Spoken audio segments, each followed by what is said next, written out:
Hello, and welcome to the Sound on Sound recording and mixing podcast channel with me, Sam Boydell. In this episode, we are going to look at a really important skill set for today's music producers, and that is how we can create more realistic sounding orchestras from our sample libraries. Our aim is to go from this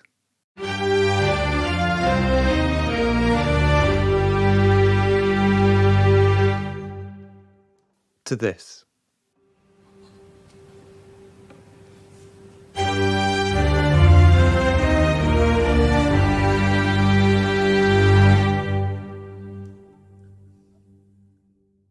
Before we move into the technical, let's think about this conceptually and understand the reasons behind why we want to do this, which is that we're music makers. We're here to convey emotions and transport the listener into the worlds that we've created for them.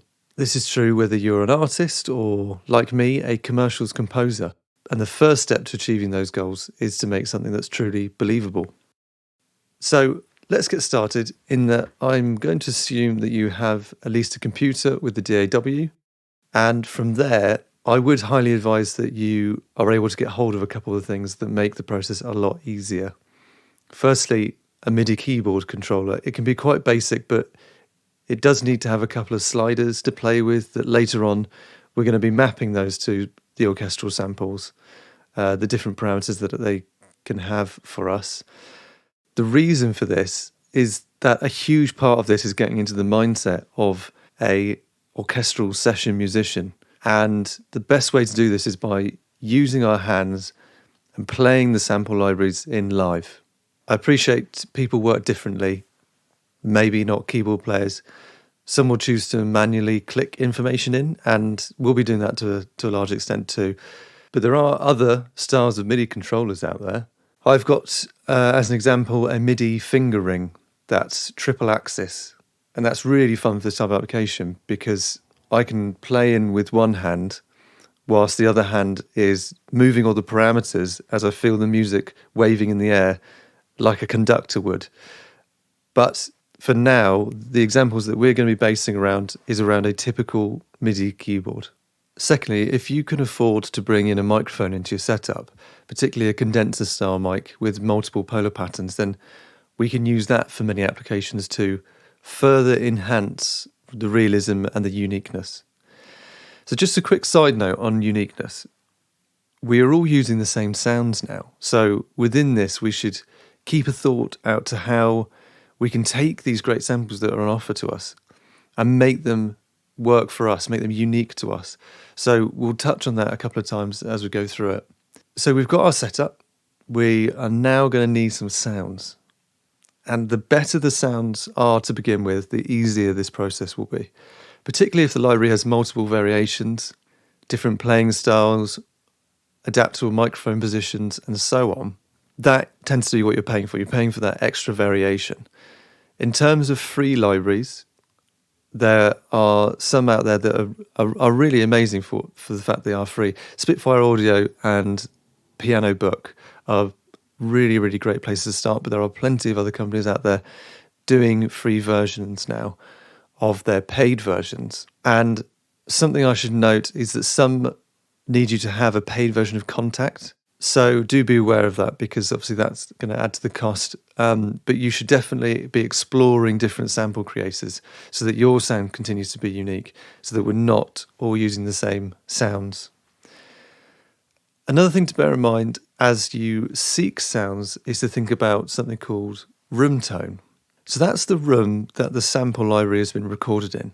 As listeners, we actually subconsciously pick up on room tone as a historical characteristic. And the infamous scores we know and love have a particular sound about them. And when you research their recording, you come to realise how strongly this plays its part. Some famous examples are John Williams used to use Abbey Road for his scores. It has this classic sound about it that we remember. And in particular, that famous brass sound. And then you've obviously got people like Hans Zimmer's work, which would get recorded often at a place called Adele. Clue being in the name, it just imparts a beautiful airy space around its players. So we do need to think about these things. Realism is partly from the fact that these orchestras are all recorded in the same space. So they're in these really unique spaces that our ear is almost trained to hear. And then it's very common for the composers to re-amplify the computer-made sounds they've had or synths into the same room. And that's because they know that as listeners, we want to feel like we are physically there, transported to the centre of the orchestral recording. And it's what just helps to keep everything blended together.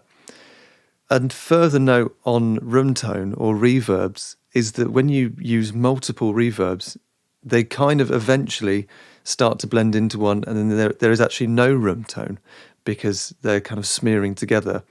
So that can be a creative technique to use, but it can also be a negative. Certainly when we're thinking about realism, we want people to feel like they are inside this orchestral recording happening. So let's get started on this. I've got a short piano motif. We're going to replicate the notes on a string part that will come after it. The piano part is for context so that we can really feel when the strings come in. So what we're going to do is we're going to listen to each iteration as we go and as we're contributing to this realism factor that we're trying to develop. And we're going to start off with it at its most basic stage, just as you would as you were writing a demo part. The string sound that we'll be using is Spitfire Audio's chamber strings. So I want to point out at this stage that this isn't a pay-to-win game. These tools are amazing and there's reasons why I bought them. But for many, many years, I operated with some very old string libraries and a lot of free ones. By having that restriction actually led me to figure out a lot of these techniques on my own because I had to manually create a lot of the playing styles that are now available to us, or I had to manually replicate the idea of different mic positions. So it is very much possible with whatever you can afford to do. Having said that, these make it a lot easier because they've got all these amazing playing styles already. In addition, going back to the idea of room tone, a company like Spitfire was working hard to create all their samples at Adele, and I really loved that sound. And having the opportunity to have various different music libraries available to us recorded in the same space, again, comes back to the idea of it feeling a bit more real, feeling a bit more live, as opposed to having lots of different libraries recording different spaces, and then that space then becomes a bit merged together and it becomes a non-space. So let's have a little listen to the piano motif followed by our basic start point, which is the simple long string sound ensemble patch.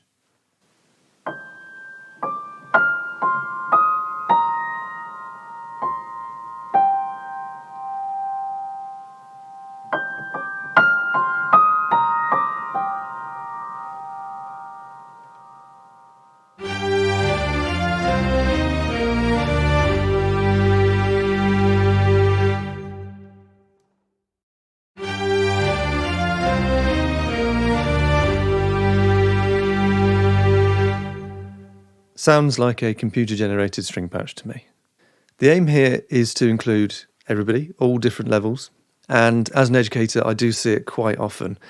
People have clicked in their notes that they want to play, and the first step is the fact that you can hear that all of the notes are playing at the same velocity. So that's the pressure or the amount of pressure that you put on one key and therefore the volume that it comes out at. In addition to over-quantizing. So quantizing is snapping it into the grid of 16ths or 8th notes, which are two things that a real player will never be able to achieve. So this is one of the main things that we're going to hit upon. But to start with, we simply need to break the ensemble up into its single parts. So we've got basses, we've got cellos, viola, violin 1 and violin 2. And what we want to do is separate them all out so that we've got them all on separate tracks. And this will allow us to be able to affect each part individually. And we're not going to be able to go as far as you could do. The chamber strings itself is going to be 3 to 4 players per section. So 3 to 4 viola players, 3 to 4 bass players.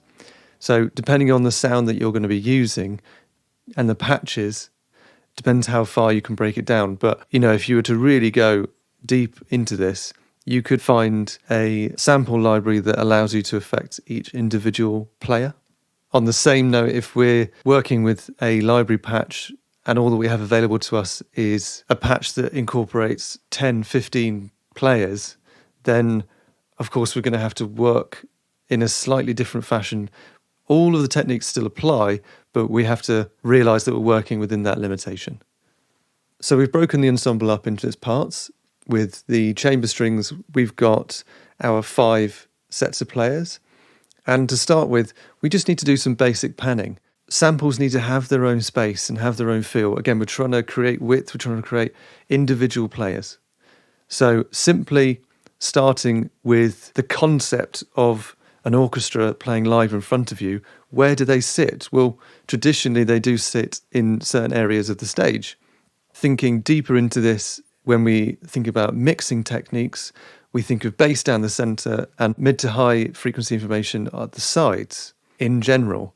And that comes primarily from the idea of orchestration. So there's some really good tools out there that actually show it to you in a diagram as you're choosing through the different patches you want to play with. But generally, we can just be a bit random about it, as long as they have their own space. So let me play you that, how it sounds now.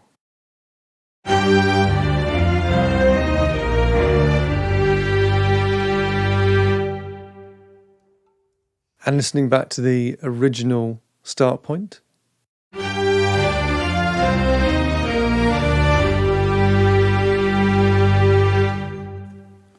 Interesting how some of the parts now poke out, and that's because the samples themselves will have been recorded slightly different, I imagine, than the ensemble parts, and there's different microphone techniques and so on. But for this next stage, what I call humanize, which is the MIDI humanize function that is available in all DAWs. In particular, I'm going to be using Logic Pro. And on Logic Pro, you simply double-click a MIDI region, and it has functions to the left-hand side of the keyboard roll that comes up. If you click functions and go down to MIDI transform, you've got all these different MIDI transformations that you can make, one of them being humanize. So if we click humanize, it comes up with a preset of things that it says that we can change in the position, in the velocity, and in the length of each note. As we touched on earlier, humans, believe it or not, cannot play at one velocity at exactly the same time as each other. So we need to introduce randomization. People are going to be a little bit early, a little bit late, the length of note they play and the velocity they play it. However, we are working within 127 nodes of MIDI. So 0 to 127 is our value range that we can work in. And when you're working with sample libraries, it's important to understand that the way they create sample libraries is that they'll use each band of value. So 0 to 40, 40 to 80, and 80 to 127. They may use 3, they may use 4, and it will trigger a different sample, whether that's slightly different expression, or if we just think about it in volume, 0 to 40 is going to be very lightly played, 80 to 127 is going to be as hard as the player can play. So we have to factor that in as we're moving through it. Again, going back to the idea that if we can play these things in and put a natural velocity range in there already, then once we come to this humanization process, suddenly that becomes a lot easier, because we just simply want to shift very, very small amounts left, right, up and down, or the length of notes, etc. We're simply just trying to replicate what would happen in a real life situation. So the default value of 10 can be a little bit too much for me, so I end up moving to 6 or 7. Then let's have a listen to how that now sounds.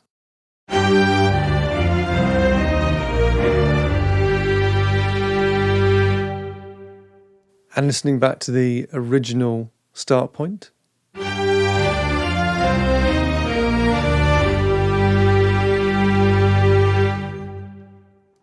So at this point, we've barely done anything really, but it's already starting to feel a lot more natural. It's at this stage that we want to start bringing in our own ideas to the section of music, our own feeling. So we need to look at what the digital humanization has just done, both positively and negatively. A little bit of a note of caution that the first note on any MIDI region, certainly within Logic, has to be on the bar exactly or after it to be played. Anything before it will be outside the MIDI region and therefore won't play. Let's have a very quick listen back to the post-humanization so I can point out a few things.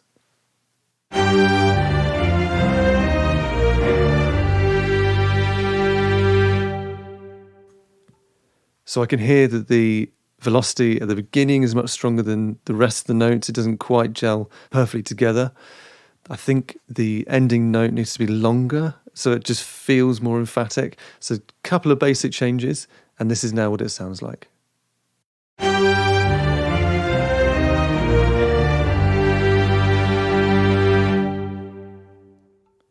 Once more.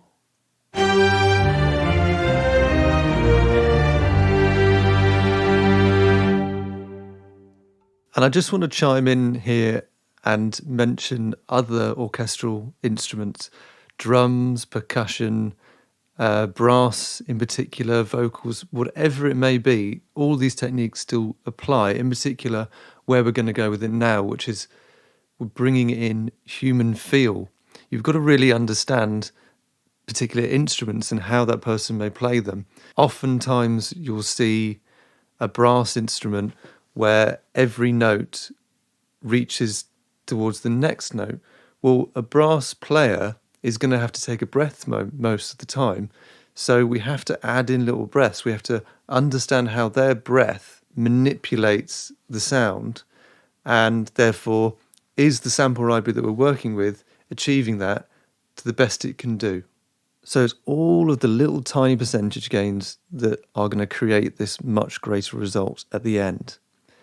So let's take it the next step. We're going to become the player now by adding in MIDI automation. So it's not just volume automation. We're going to use our keyboards, or you can use the pencil tool with your mouse to really draw in complex MIDI automation on parameters like vibrato or expression. So we need to do two things to get going. We have to set our DAW to allow for the merging of two recordings as you overlap the current MIDI region. In Logic, for instance, you go to the recording tab in the settings and it simply says whether you would merge when the cycle is on or off. That will allow us to get rid of the default action, which would be to create loads of take folders as you record over. The second thing we need to do is, dependent on your DAW, we want to map our sliders that we have on our MIDI keyboard or wherever it may be to the functions within the sample instrument. We're talking about things like vibrato, expression, whatever you like. We need to figure out a way that it controls those parameters. Every DAW is unique, but generally within Contact Player, you would select the parameter you want to work with, move it around a bit, then also move around the hardware controller that you want to play with, then go back to Contact Player, right-click on that parameter, learn CC automation. So what I'm going to be doing now is I'm going to be, again, putting less emphasis at the beginning, that really harsh note. I want to fade that in, essentially. And at the end, I want this sort of snapping back feeling. So it's like... We're also going to be introducing vibrato now, or at least playing around with the abilities that we have. And finally, there'll be some overall volume automation on the whole string section. So I've got the string section now within a group or a bus to which I can then automate the final output, just so we can add that extra push in the direction we want. So let's have a listen to how this sounds now.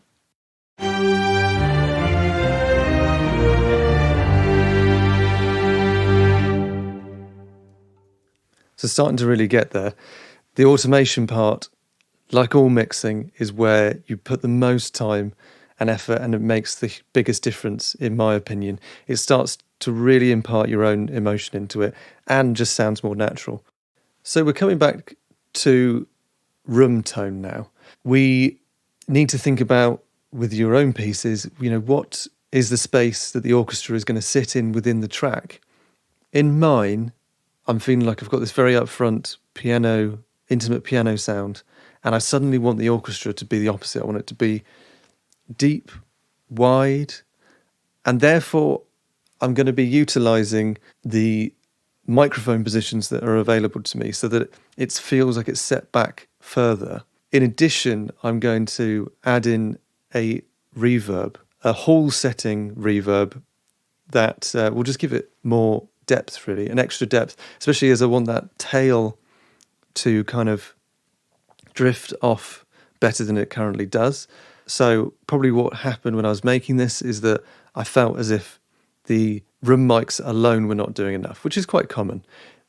Additionally, the double reverb, even though I said too many is not going to achieve what we want, the second reverb just adds that little bit of smearing that is very subtle within the notes. So obviously from one note to another, it just imparts that depth, imparts that extra naturalness. And also what I want you to listen out for is how I've kept the reverb quite natural, in that I haven't EQ'd out various frequencies. I haven't EQ'd all the low end out.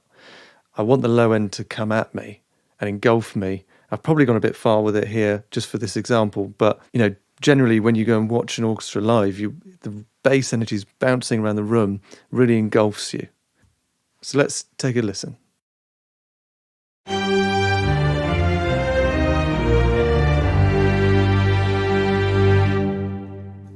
It's got a really nice tail to it. For reference, I'm going to chuck in the piano.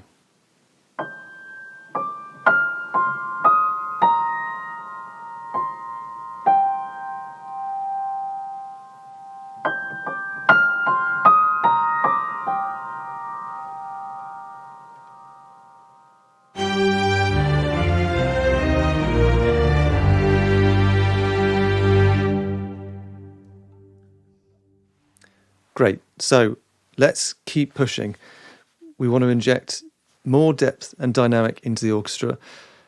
In this case, we want it to sound larger than the sum of its parts. And we're going to do this by understanding all the techniques that we have available to us from our session players through the sample library.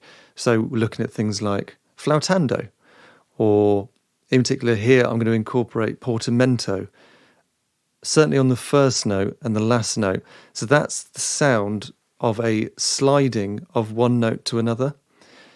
Just like you would on a guitar, same on the string, when they slide from one note to the other, they call that portamento. I want it to be very subtle, so I'm just creating a new patch, a new track that has a portamento function, and I'm adding that just to the first note and the last. I'm not just simply copying and pasting the whole MIDI region from a different instrument. And this is what it now sounds like.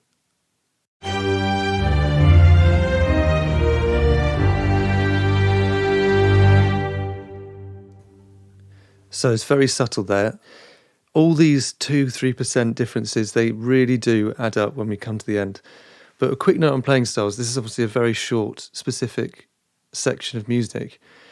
When we're looking at a whole piece and we're looking at how the orchestra is being utilised, to what extent it is in our piece, playing styles is one of the biggest things that we're going to have to incorporate to build the depth and dynamics from part to part. Therefore, it's really important that we're continuing to develop our knowledge for phrases like con sordino or flautando. It's just so that you've got them available to you.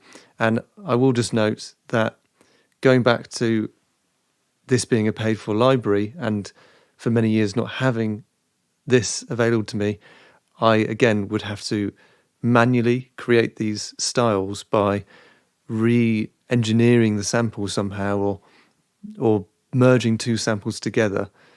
So it was that manual kind of creation that I suppose we just take for granted now, but it is possible. So this leads on to the final stretch, where we're just going to continue to layer like we just have done, and really build up all the various playing styles and add them in very subtly in order to emphasize certain notes, create dynamics. In my experience, samples struggle with that side of the human player. So if you can imagine a whole orchestra that is really feeling the piece together, you're going to have much more vivid volume and vibrato spikes as each player sort of feels it out. And I've found the easiest way to replicate this, if you have enough CPU power, that is just to double up on the notes. Find a slight different patch, push it hard on a section, and then bring the volume right down to feed it in subtly amongst your original parts. In addition to a lot of layering that I've done, I've added a flautando section at the start and the finish, which really helps to just show off the dynamics of the playing and help carry the music into the next sections. Like I was saying before, trying to imagine that this is a small section of a film score. The more variety that you can add in that contributes to dynamics, the better. So we need to go back to imagining what a 60-piece orchestra would do. Most of the time, people making string arrangements just don't go far enough to replicate all these subtle additions that session players are contributing. Let's go even further again. I've added a fake series of sounds that are replicating, sort of bums on seats. I have a violin, not that you really needed one, and I've recorded myself multiple times sort of subtly fidgeting, bringing the violin up to play, my breath. There is also a blank room tone in there just to help sort of merge the two.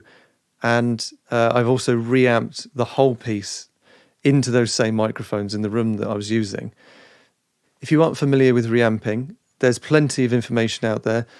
Very quickly, it is that I'm sending the music out into some speakers in another room, into a live room, and then I'm using microphones to re-pick that up. And it's just so that I can increase some uniqueness, some realism into the whole thing, though I'm not really blessed with a great room, so I've actually had to feed all that back into the additional reverb that I placed over the whole orchestra before, and that has helped meld the two together. So let's have a little listen to where we're at now.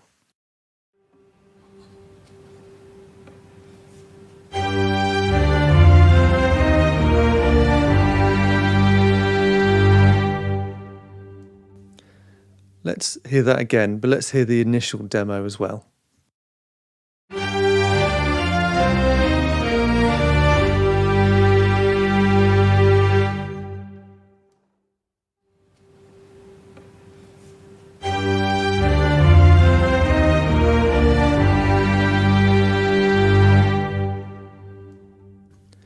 So some big changes. It hasn't felt like much each step, but now we've really got very far with it, which leads us on to the final step, the mastering and the mixing techniques. So there's something about using multiple samples within a track that just creates a lot of upper mid-range. So I've placed a de-esser over the orchestral group that just works to pull down that area if it gets over the top. We're talking sort of 2.5 to 4.5K. It's just where you get a lot of that sort of sharpness in the sound, which we don't really want. The additional room tones weren't quite melding together as much as I'd hoped, so I've added a little bit of compression to the whole piece, just talking like 1 dB of gain reduction on a medium attack and release setting, because I don't want to remove any of the dynamics that I've worked really hard to place in. I just simply want to create a bit of a gluing effect. And then lastly, I've added in an EQ. This is quite an important one because samples tend to be quite dark, and it's all those finger sounds we really want to emphasize in our realism. So I've added a 5 decibel shelf at 6K and half a dB at 2.7, and I've added 140% on the width knob that this particular EQ comes with, so that we can really start to feel wrapped in by this orchestra. It may seem counterintuitive that I'm adding, even though it's half a dB, at 2.7, and I'm also using a de-esser to bring it all down around about that range. But especially with orchestral stuff, it has that kind of like sharpness on it, but we just didn't want it too much. So that's where the two things work in combination really well. So finally, we're going to listen to where I ended up. I'm going to play you the initial sample, I'm going to play the piano, and then the final piece will come in, and I will A-B between the two a couple of times.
So there we have it. Thank you for listening, and be sure to check out the show notes page for this episode, where you'll find further information along with web links and details of all our other episodes. And just before you go, let me point you to the soundonsound.com/podcasts webpage, where you can explore what's playing on our other channels. This has been a Sam Boydell production for Sound on Sound.